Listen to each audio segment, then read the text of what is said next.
Starting to stream, going live, going live. Hi, Founder fans. Jason here. Thank you so much for joining us on a live recap of this week's articles. And as usual, we will be discussing the last 7 articles published by Founder of the Day,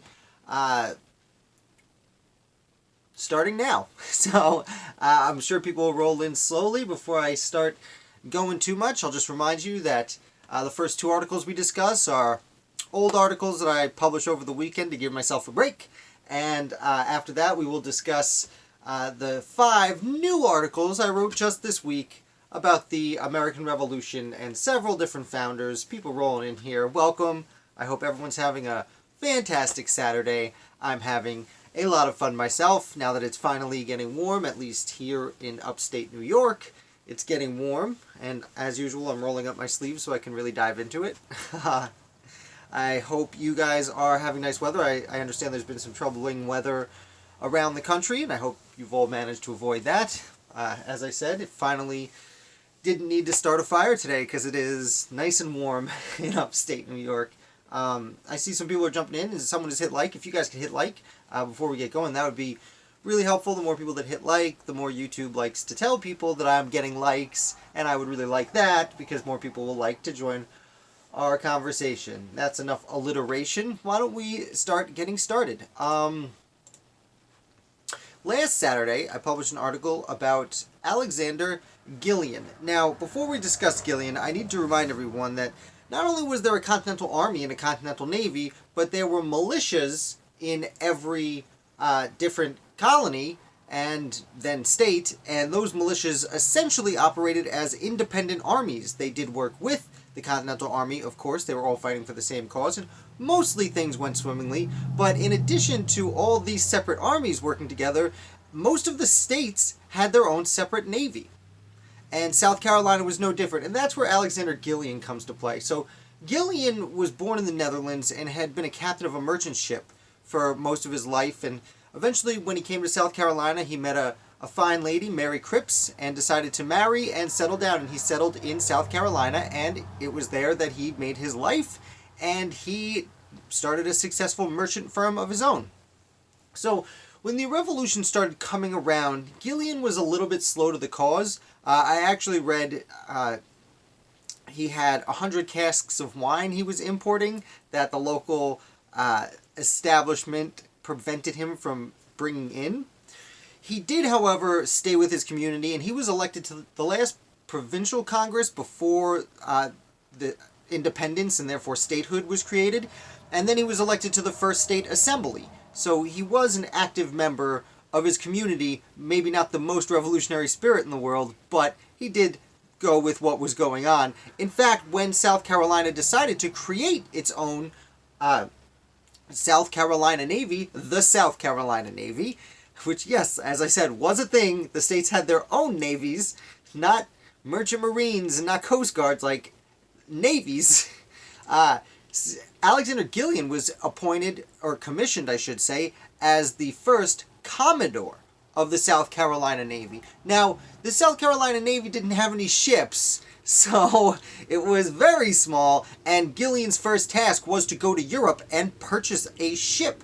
And he did this. Now, while he was in the Netherlands, he did have a little bit of a run-in with William Jackson, and William Jackson is, of course, the first. And I apologize for the noise. Everyone's driving by. Everyone's got their motorcycles out today. That's a whole group of them. That's what happens when you go live and you live in an old house. I apologize. Anyway, so Gillian goes to Europe to purchase a ship for the South Carolina Navy, and there's no... while he's there, he ends up in the Netherlands, which is where he purchases the ship. And at about this time, John Adams had traveled to the Netherlands. The Netherlands, although we don't talk about them a lot, this is a different group of bikers.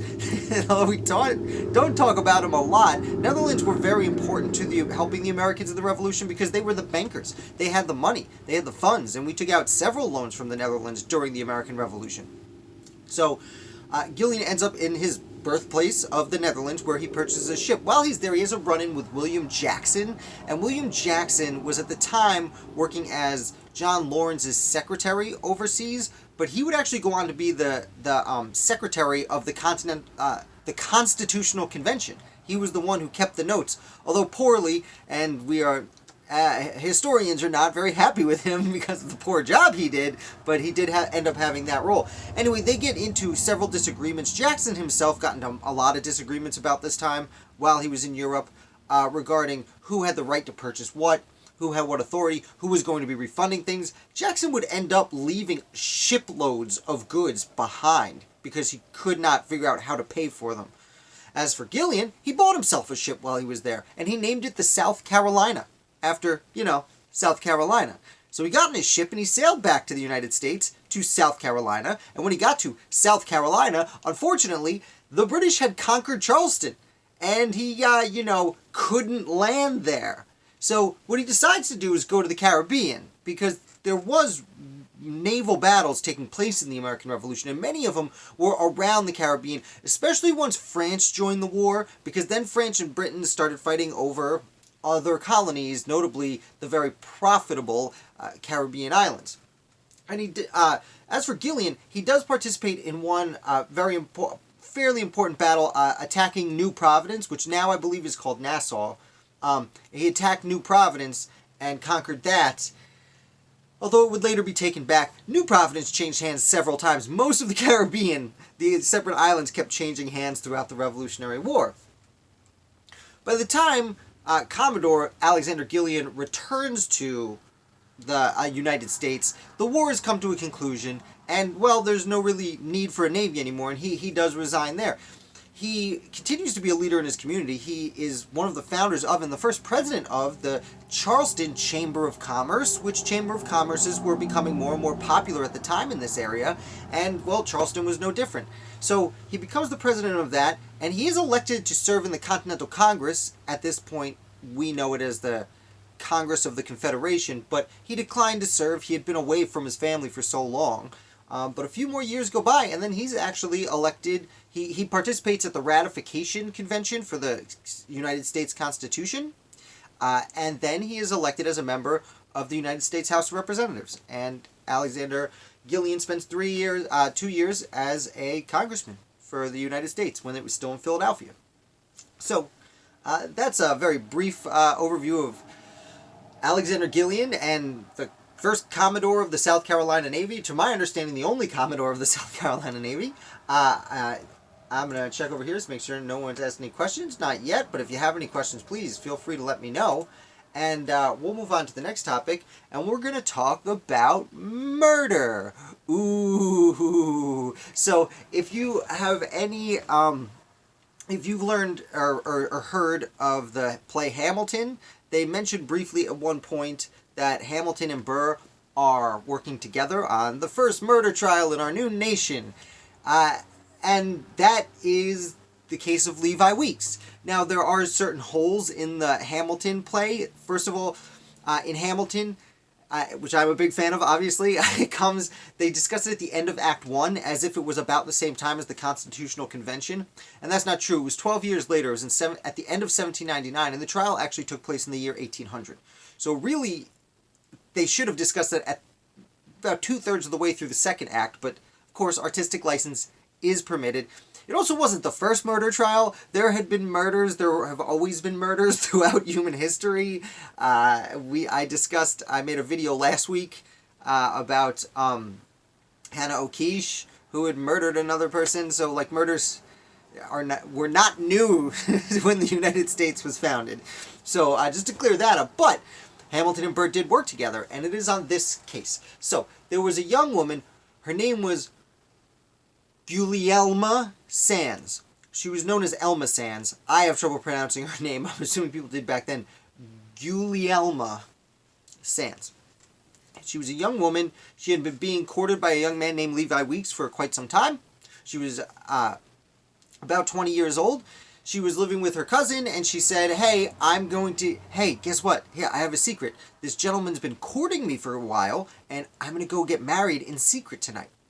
And then she left. And then she was not heard from for 2 weeks. Vanished. So, the secret gets out, and they go looking for her. And 2 weeks later, they find some of her belongings, and they find her body in a well in New York. And again, this was a time where, like, people drank from wells. Like, this is like the most disgusting place the body could possibly have been.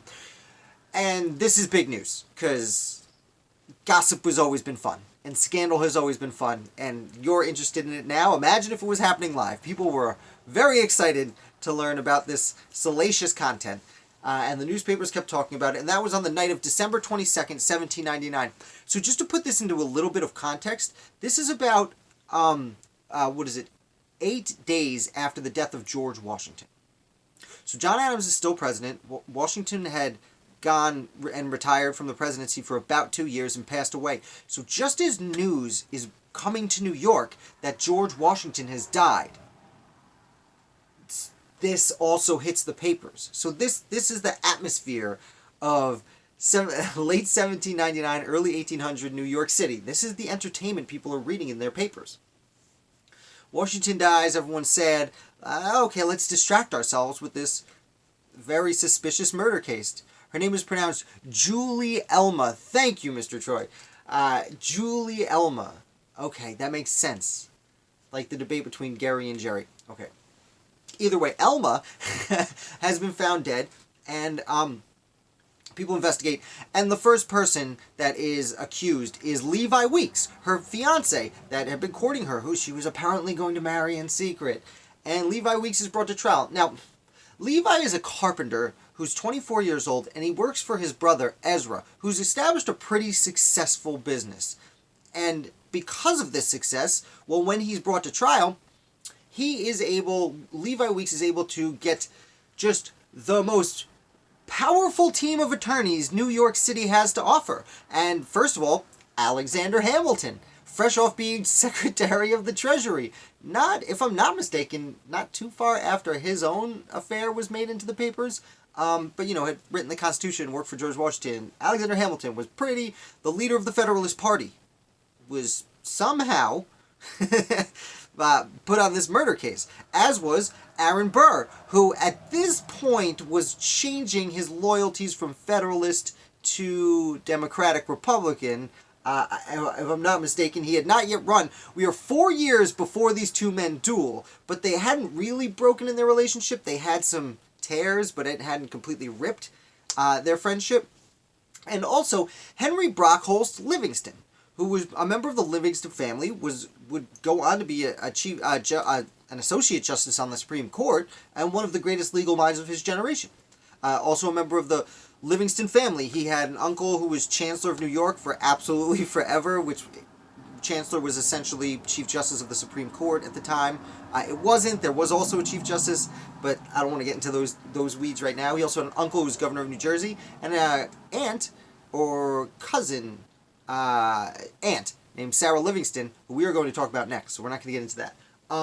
So, Henry Brockholst Livingston, Hamilton, and Burr joined the defense, and essentially it's a hearsay case, because no one witnessed this woman get killed. So, what the defense basically does is they bring in just his Levi's brother and several of his friends, and they all testify that this guy was with us on the night of the alleged murder.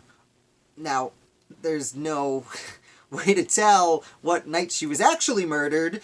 The forensic evidence was limited.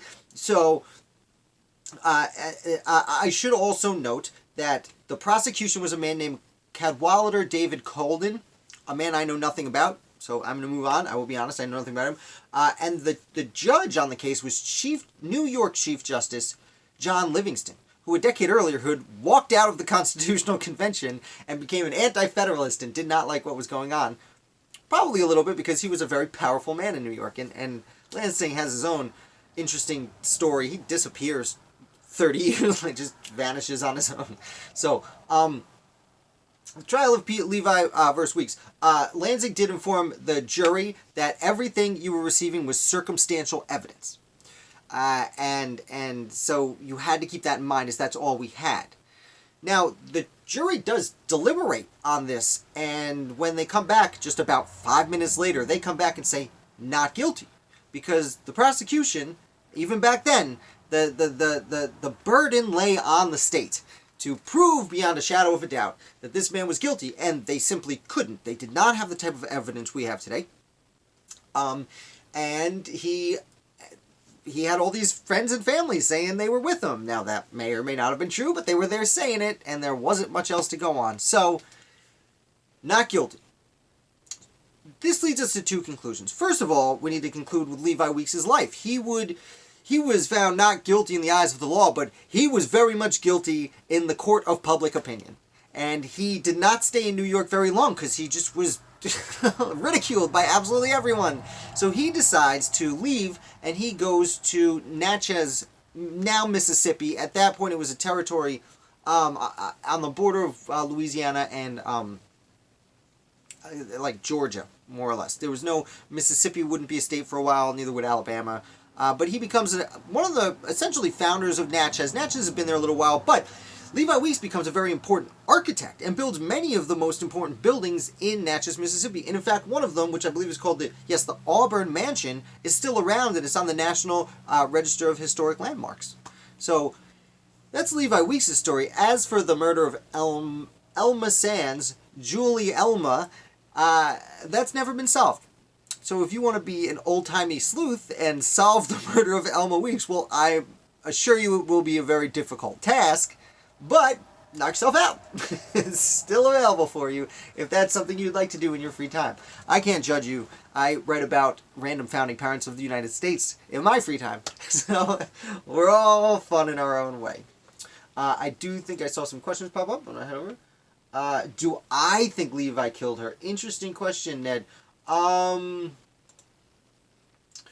So, I don't know. Part of me, when I'm reading through it, it seems like, yeah, like, kind of course he did. Because who else would have and hit her in the well? You know, there are some details I did leave out of this story. But she was going to meet him, and then she disappeared. It doesn't seem like serial killing was a thing, because it was just this one person. None of her belongings were taken, though. They were near the well, but she didn't have anything seemingly stolen from her. So it doesn't seem like it was just a crime of, a theft gone wrong. Which makes it seem kind of like he was a little suspicious. As we know today, watching crime shows, the spouse is usually the one guilty, apparently, according to the television. So anything, of course, it's speculation, and there's no way to know. And I don't. It's a really good question, Ned. I don't even know what my opinion is. I would think. What's strange is she said she was going to get married, and she left to go get married in secret. Why would she tell her cousin that? And then, change her mind and get cold feet and he freaks out? I don't know. I'll have to think about that. I'll have a better answer for you next week. I'll pontificate on it for a little while. But we're going to move on to Sarah Livingston. Now, Sarah Livingston Jay, as she's more commonly known historically. So Sarah Livingston was the daughter of William Livingston. William Livingston was a Continental Congressman, governor of New Jersey for 14 years. He was the first governor of New Jersey and was still there when he died in 1790. And as I said earlier, many Livingston members were important to the Revolution. Her uncle Robert, uncle's cousin Robert Livingston was on the committee that drafted the Declaration of Independence, although he didn't sign it because after the vote he ran back to New York to help, as many people did. And she was just in one of the most important families of New York, despite her father being governor of New Jersey. So, she would marry in 1774 a man named John Jay.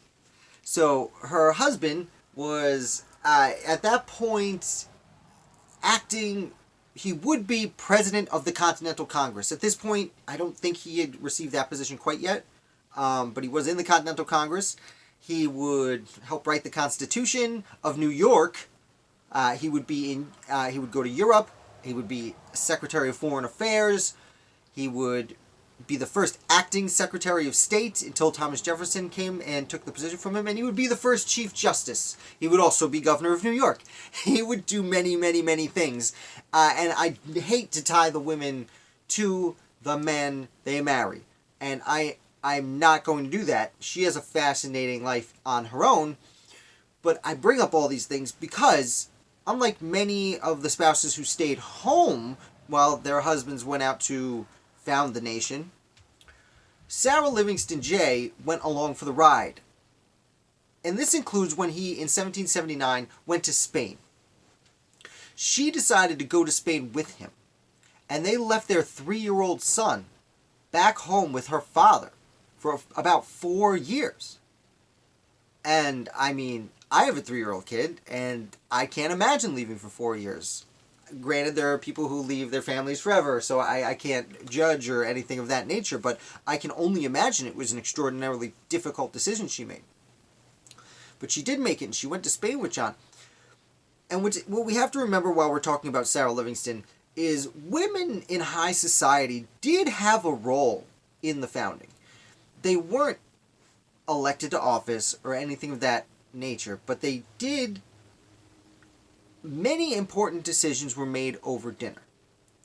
And the women, usually in high society, were in charge of those dinners, and in charge of the guest lists, and in charge of making sure everything was done appropriately. Yeah, most of them had help from slaves, although the Jay family, they may have had a slave or two, but I know they ended up being pro-manumission. They were very important anti-slavery. But they had servants either way, even if they were free people. They had help. But so Sarah goes to Spain with John Jay, and while they're there, she is hosting foreign dignitaries. I need to back up for a second. Before she left for Spain, everyone knew what a big deal it was that they were going to do this. Even George Washington. And George Washington wrote Sarah Livingston Jay a letter and gave in to one of her requests, which was a lock of his hair. And George Washington cut a lock of his hair and mailed it to Sarah Livingston so that she could bring it to Europe with her. Which, by the way, is the only part of George Washington that ever went to Europe. I should note. So anyway, she got Washington's hair and she goes to Europe. And Jay has a lot of trouble with King Charles III. He's working with King Charles III of Spain. And Spain's really holding out for more, which was strange. They would end up helping us, and they would play a gigantic role in the war, especially Galvez, in the governor of Louisiana, was a huge help to the Americans. But the king was like, okay, maybe we'll give you a loan, but we want this interest back, and the negotiations were really tough, and Sarah shared in those tough negotiations with John Jay. While she's in Madrid for 2 years, she has 2 children in Madrid, one of whom passed away, unfortunately. And then eventually, because they're just so frustrated with King Charles in Spain, that Ben Franklin needs some help ending the war. And John Adams Thomas Jefferson wasn't there yet. He had turned down the position initially. And John Adams had gone over to the Netherlands, as we discussed before. Henry Lawrence was around, but he was being held he's the only American to be held as a prisoner in the Tower of London. And he had just been released from the Tower of London, went to Spain, and, went to France, and he was there, but whether or not he could officially negotiate on behalf of the United States was up in the air. So Franklin writes to John Jay and Sarah Jay and says, I need you here in France. And they were frustrated, so they went. And they go, and actually, while they're in Paris, she gets pregnant again, and Sarah Livingston is invited by Benjamin Franklin to stay at his countryside estate to get through the hot months of the summer. And while there, Franklin becomes enamored with their second child, their first daughter, who was born in Madrid, Maria. So Franklin, who affectionately refers to Maria as his little friend for the rest of their correspondence and the rest of his life, although, he only lived a few more years. And while there, Sarah Livingston becomes a confidant of Benjamin Franklin, and they would keep in touch until, again, he passed away a few years later. So while they were in Paris, they signed the Treaty of Paris, and they end the war, and it ends up being signed by Adams, I believe Lawrence did end up signing it. Oh, I should have checked that out. But I'm pretty sure Lawrence ended up signing it because he's like, I'm here. Franklin, Lawrence, Adams, and John Jay all signed the Treaty of Paris. And the first American citizen who wasn't there that found out was Sarah Livingston Jay. I do hesitate because William Temple Franklin, Ben Franklin's grandson, was there.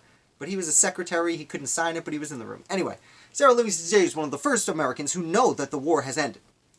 And she throws the celebratory party. Again, these parties were extremely important to the way politics operated at the time. Unfortunately, Sarah couldn't attend the party because she was super pregnant and not feeling so hot, but she did set it up. After which, they returned home. She got 2 new children who they introduced to her brother, who they haven't seen in 4 years.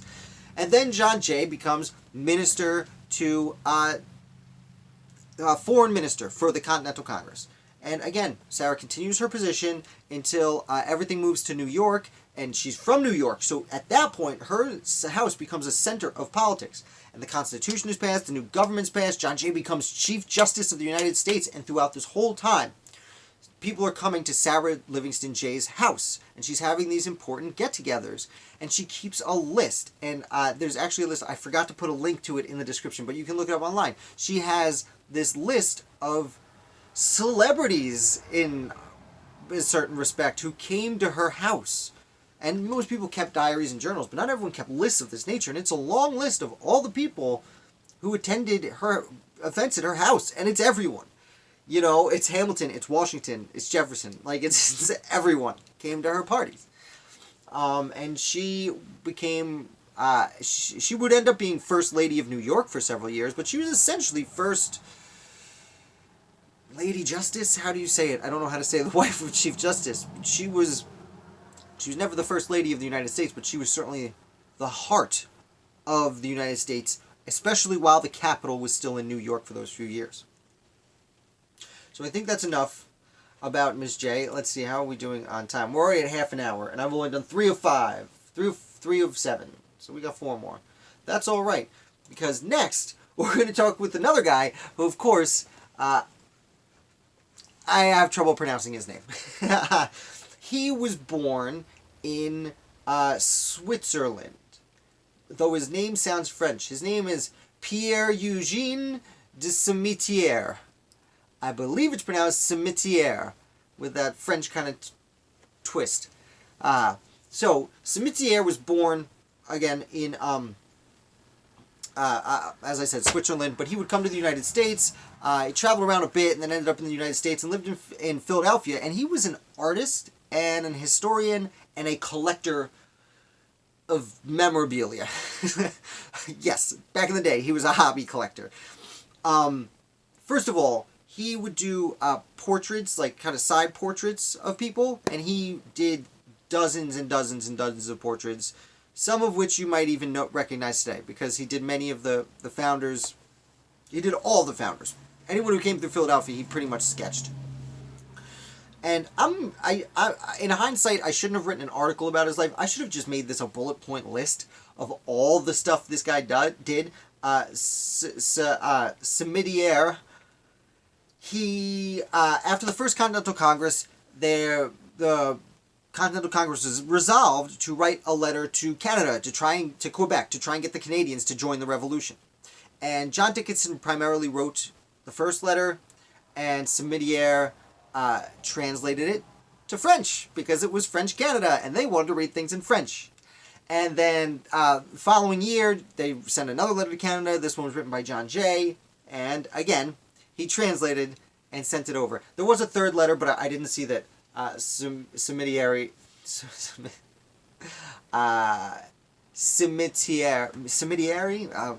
Again. Even if you tell me how to pronounce French, I can't. I tried for 5 years in high school. I can't say it. So Cimetière translated those letters to Canada, and then he helped design America. He designed a gold medal for George Washington that was commissioned by the Continental Congress, and this is the first time any official thing by the United States had the Eye of Providence, aka the all-seeing eye that we have on our dollar bills now. This is the first time that it was put into action on something for the United States.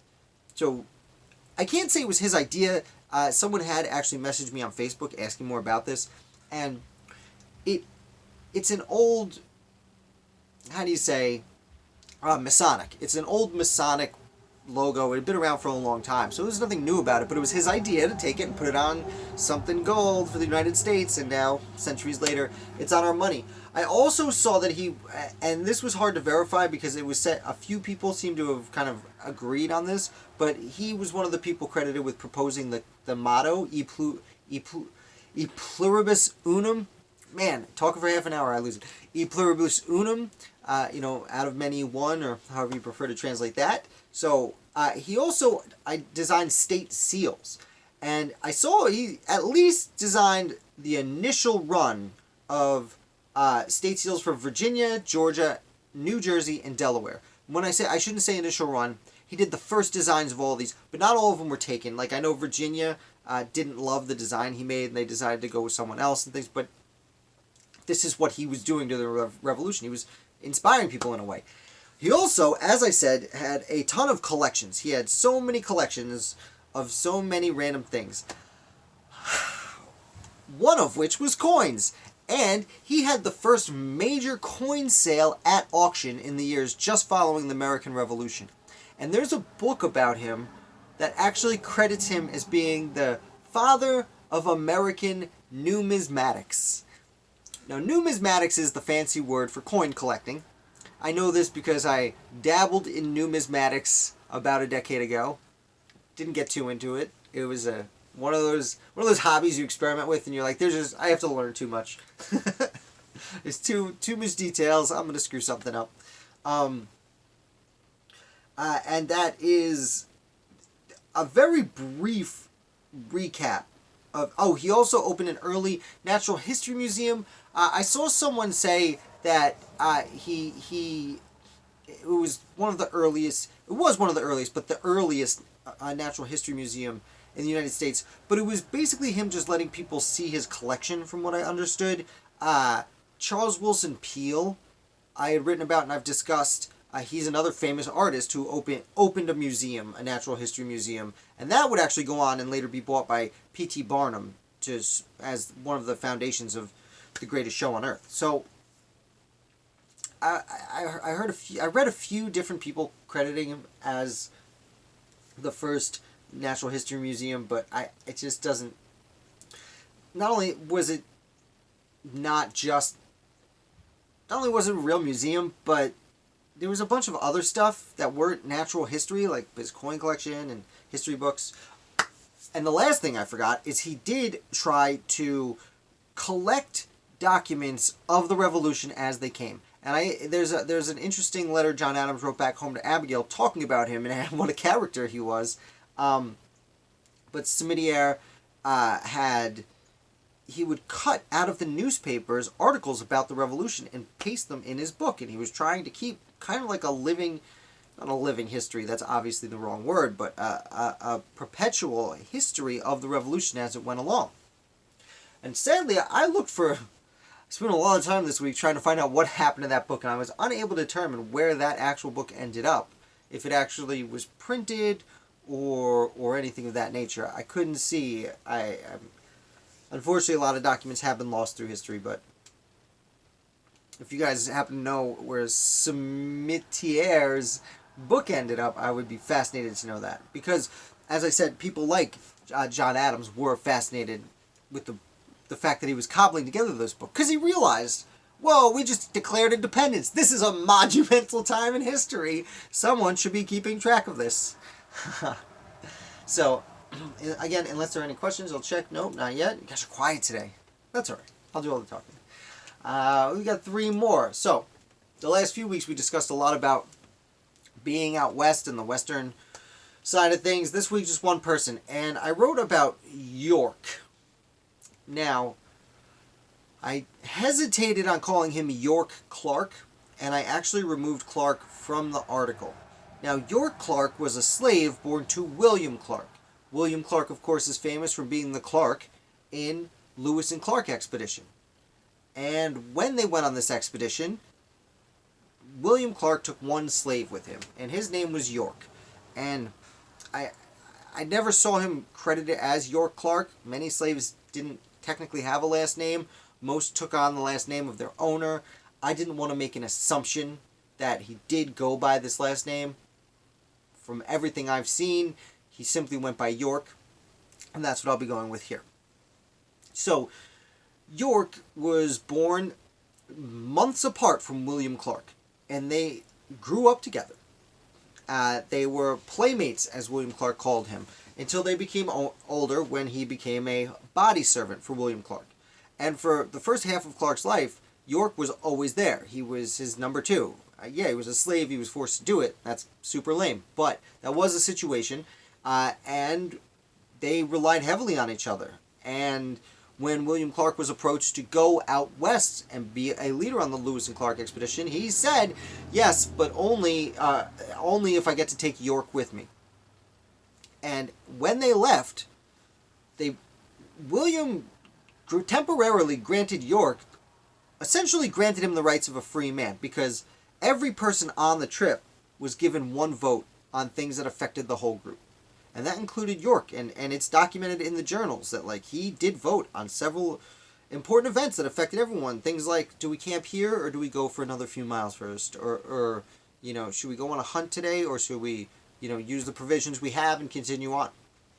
And York was able to make a decision like everyone else on this group. Now, not everyone was extremely happy. There was a black man coming along for the ride who was pretending to be free. I read one, there's one account of early on someone throwing sand in his face and things like that. But as the trip went on, it certainly seems like he earned more and more respect from the people he was traveling with. Especially once they got out west, where certain Native American groups who had seen some white settlers come through, it seems that they, not only had there been French trappers out that way, but there had been some Russians had made their way from the Pacific in a little bit. They had seen some white people, but they had never seen a black person before. And they were shocked, to say the least. There are accounts that perhaps some of the tribes thought he was one of their, not necessarily a god, so to speak, but a legendary mythical figure, that they didn't believe, he was there. Like, he'd been in stories for centuries. He's back. There's an account that one tried to rub his skin with coarse sand for so long that he started bleeding, and they were like, oh no, that's real. Okay. So not only was he an active member of the group, but York played a very important role in helping win over some of these Native American tribes who otherwise may have just slaughtered the Corps of Discovery, which would have been not great. So they make it out west. There's islands in Montana named after him. There's a big rock named after York. And they get back, and York asks for freedom, and William Clark puts him back into slavery. Now, again, it's a very sticky situation for me, because it's very easy for me to, it's easy to say, well, William Clark is such a bad guy because he made him go back and be a slave again, and it's also easy for me to say, or it's dangerous for me to say, well, that was the time and the place. It seems to be a little bit of both. William Clark said, I need you to go back into slavery because you're so important to me, which I'm sure was true from his perspective. Additionally, freeing slaves wasn't really acceptable back then, and furthermore, in Kentucky where they lived, if he were to free William Clark, if William Clark were to free York, he would have had to send him out of the county, and York had family there. He had married.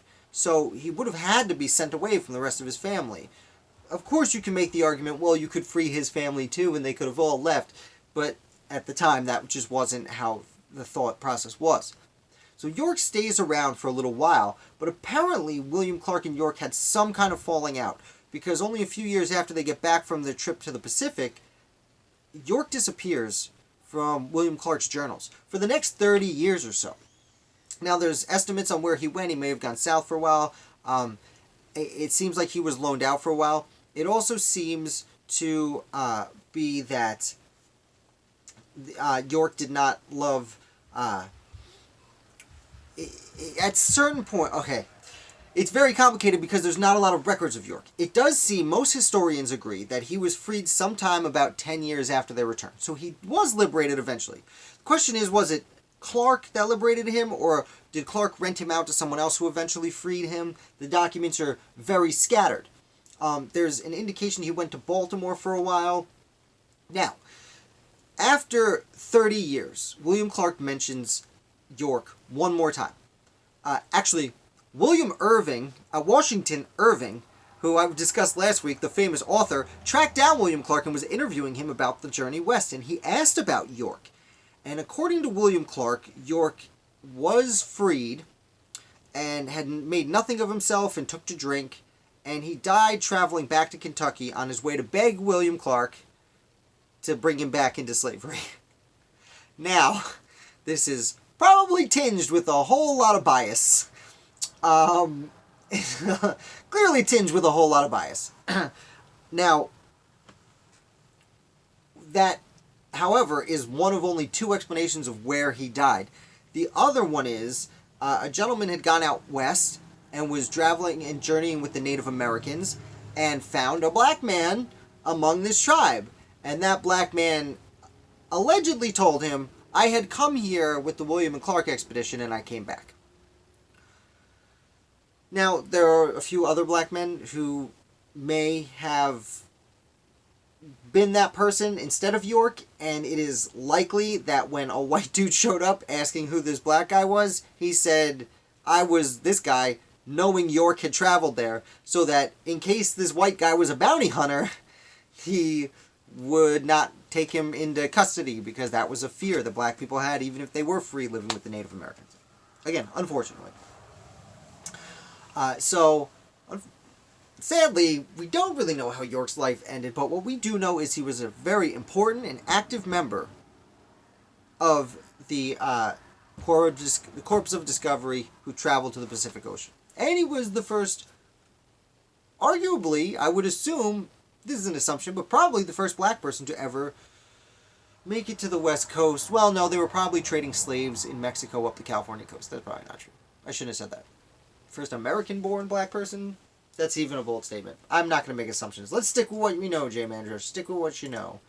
I'm going to pop over here. It did look like there was a question. Any idea on how far did the Russians manage to get into the West? How far they managed to get into the West? Or how did they get into the West? You mean how deep they traveled, Ned? Is that your question?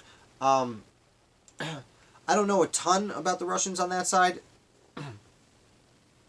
So, the British had, I believe it was the Spanish had most of California.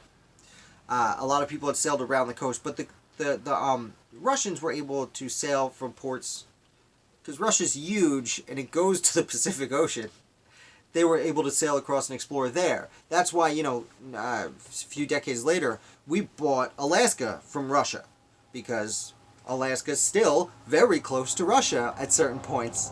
And so they were doing some exploring from there, and Russia never became a huge explorer at this point. I thought you said some Russians made it out there before Clark. Yes. So they didn't make it from the east coast of the United States out there. They came across the Pacific to around Vancouver in British Columbia, in that area, and then traveled inland from that area, and they hit, this is Montana we're talking about. So it was a much shorter journey from the Pacific to Montana than from the East Coast to Montana. And they were mostly, to my understanding, I'm not an expert in any of this, I'm just a student, but to my understanding, it seems that they were mostly doing what the French had been doing in Canada, which was fur trading, and they stumbled onto some Native American tribes. The only reason I learned about this while I was researching York is because I found it interesting that these weren't the first white people that Native Americans in Montana had ever seen. So I dug a little bit in, because, and this is talking about racist dangerous territory, and I certainly don't want to make waves. The only other people who really would have made it there would have probably been Spanish people who had invaded Mexico and got up and got New Orleans and Texas and California was all part of Spain.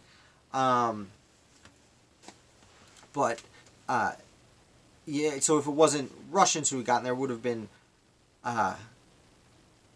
what we now would know as Mexicans. Now, granted, of course, back then they wouldn't have been Mexicans yet. There was no Mexico. It would have been Spain. I don't want to get too off topic with that. Like I said, it's a little bit of a touchy subject, and since I'm not fluent in it, I shouldn't speculate at all. But yeah, essentially, it was just the Russians exploring the Pacific Northwest before the British got there and said, "No, we already claimed this. Get." And then the Americans get in there and say, "Well, we want some of it too. Thanks, James K. Polk." So, last person before we talk about the Federalists, and how are we doing on time? We are 45 minutes. Okay, about average. I'm getting the hang of this. So, on Thursday I wrote about David Wooster, and Michael Troy, I don't know if you're still there. I had a nice conversation with Michael Troy about David Wooster this week via Twitter, which my links are below if you want to follow me on Twitter. Follow David Wooster. Follow Michael Troy on the Amarev podcast. Also, he's doing great work over there. I love it. But David Wooster was a military man from Connecticut, and he had served in several wars, the French and Indian War, if I'm not mistaken, Pontiac's War. He was a high-ranking member of the Connecticut militia before the Revolution broke out. So, then the Revolution breaks out, and David Wooster is appointed as Major General of the Connecticut militia. Excuse me one second. Ugh. Talking a lot. David Wooster was appointed a Major General of the Connecticut militia on the outset of the Revolution. And I'll remind you, like I said before, the Connecticut militia was essentially its own army, just like Massachusetts had the Massachusetts militia was an army, Rhode Island had an army, a little one, New York had an army, the Continental Army, lots of armies. They were just called militias. They were known as militias, but in reality, when the war broke out, they became their own armies. As Major General of the Connecticut militia, David Wooster was the highest ranking military man in Connecticut. He was, unlike most of the people in New England who went to Boston after the Battle of Lexington and Concord, Wooster decided to go to New York. Now, he had a little argument with Ben Frank. Had a little bit of an argument with Benedict Arnold, also from Connecticut, about going to, taking store powder from certain supplies, but he did end up giving in to Arnold's demands, and Arnold went up to Boston with a big portion of Connecticut, and Wooster went to New York, and he went to help fortify New York City, because many people understood New York City would end up being a target now that a war broke out. And it would be. But not yet. So on his way, he's in upstate New York. I think he's in, not New Paltz or Newburgh. Maybe Poughkeepsie. I believe it was Poughkeepsie. One of the now medium-sized cities in just upstate New York. And he meets George Washington there. And Washington had just been appointed as a commander-in-chief of the Continental Army. Wooster's heading up, and he runs into David Wooster, who's traveling with about 800 people to go fortify New York and help his neighbors out. And Washington is carrying Wooster's commission that the Continental Congress had appointed him. Turns out, Continental Congress had appointed him as a brigadier general in the Continental Army. So, Wooster gets this and looks at it, and it turns out that Israel Putnam had been appointed a major general in the Continental Army. Now, in the Connecticut militia, Israel Putnam was number 3. There was another gentleman, and of course the name's escaping me now. It wasn't Spencer, was it? Was it Spencer? I don't know if I wrote it down. Anyway, it doesn't matter. David Wooster was number 1 in Connecticut, Israel Putnam number 3. But in the Continental Army, Israel Putnam ranked higher than David Wooster. And this was a big no-no for men who were very much embracing their honor. Now, the reason for this is Israel Putnam had a lot of battlefield experience, and while Wooster had his fair share of experience, he was seen more as a lifetime military man who had gone through the ranks over time, as opposed to Israel Putnam, who was known for, blah, blah, blah, blah. Just being really good at warfare. And from my understanding, Israel Putnam, rightfully so, was named a major general. But Wooster was not happy about this, and he actually returned his commission. He mailed it back to the Continental Congress. He sent it to his friend Roger Sherman, who was also from Connecticut, and essentially said, first he said, this doesn't, on a technicality, this doesn't count. There's no date on this. So, here you go. I'm sending it back on a technicality, but don't bother fixing it. I've already got a position in Connecticut, and I'm happy to serve in Connecticut, and so please tell John Hancock not to send me another one.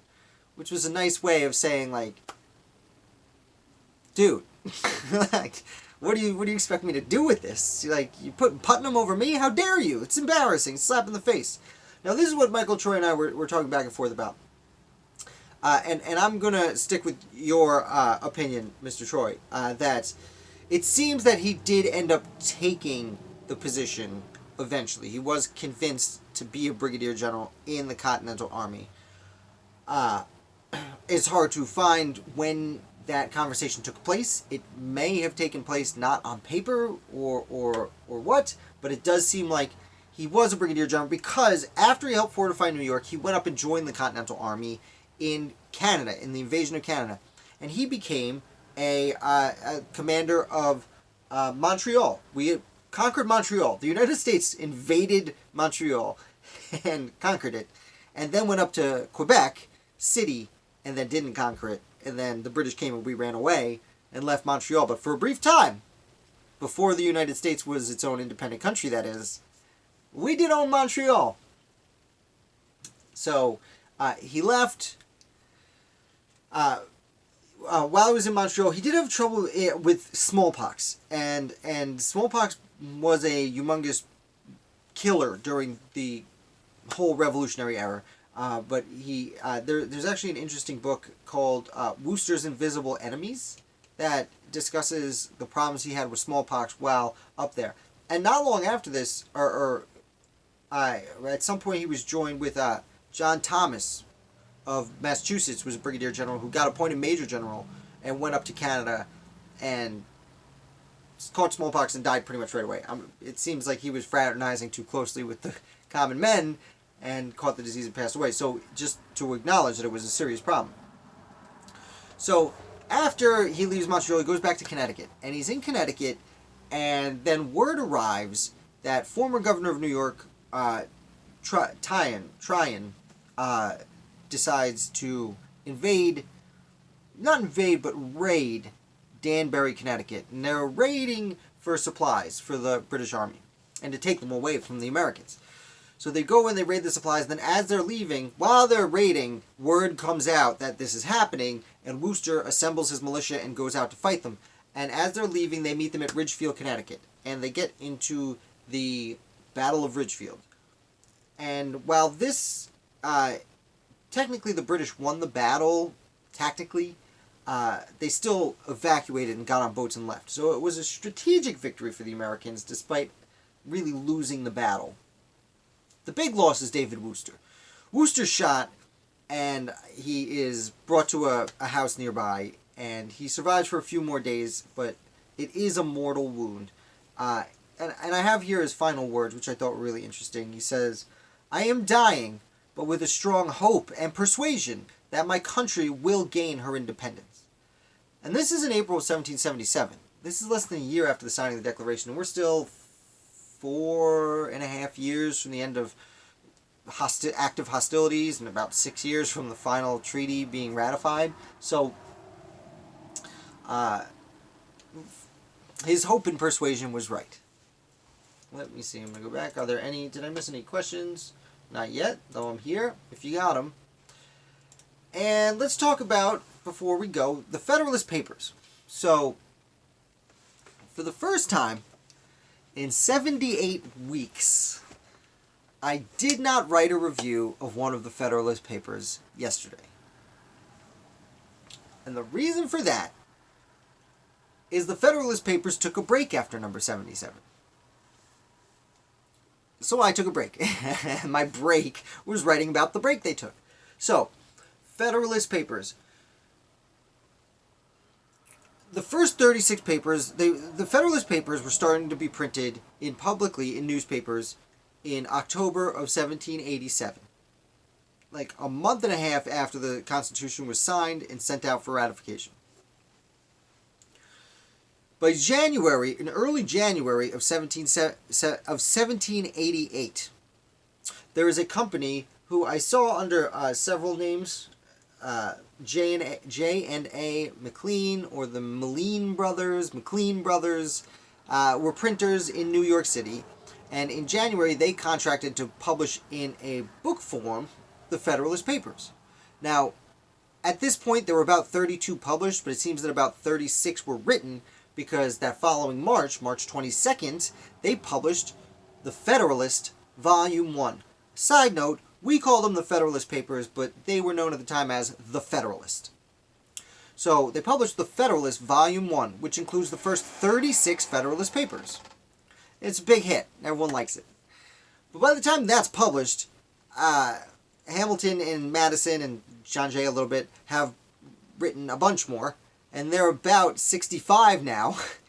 And so the print house decides, hey, why don't we publish the rest of them? And they say, okay, great.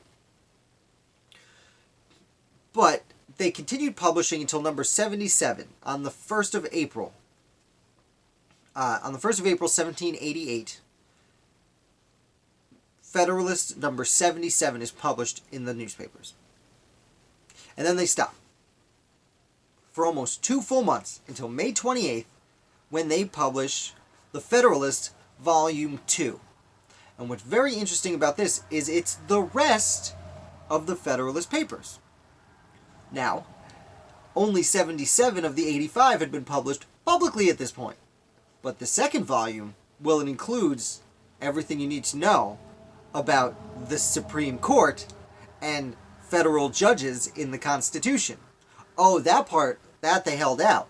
This bonus content, or as I called it, 18th century bonus content, saying, hey, you want the end of the book?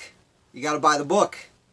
Now, they would go on and publish the rest of them for free throughout the summer, but very sporadically, as opposed to the first, between October and March, or in April, they published 77 articles.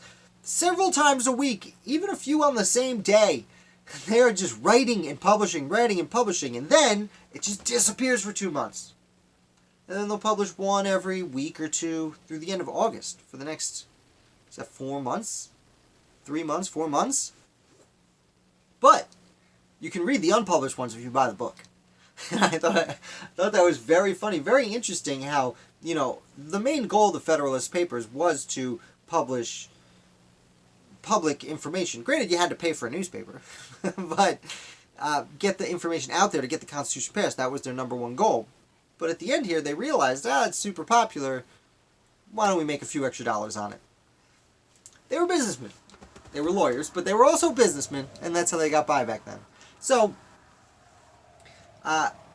next Friday I will be publishing Federalist 78, which I already researched. I was researching it by the time when I realized, hey, wait, the date is, no wait, they took a break. Let's write about that. I thought it was a fun little distraction after 77 weeks of writing Federalist reviews once a week. So that's pretty much it today. I don't see any more questions coming in. If you had any, please let me know. I am here. We are at 58 minutes. I'm just here rambling off, and the last few weeks, it's been almost exactly an hour every time. So the few people who have joined me today, I really tremendously appreciate you coming. I have so much fun doing this. I love talking about the American Revolution. And this longer version, Freeform, I personally really enjoy. The videos I put out regularly, I do the same fashion, but sometimes I'll stop and go back and be like, let me do that again. Because I'm not very good at editing videos yet, if you haven't noticed. But I will practice that. While you're here, I did want to say, I did put a link to a book in the bottom. We talked about, we knocked over everything.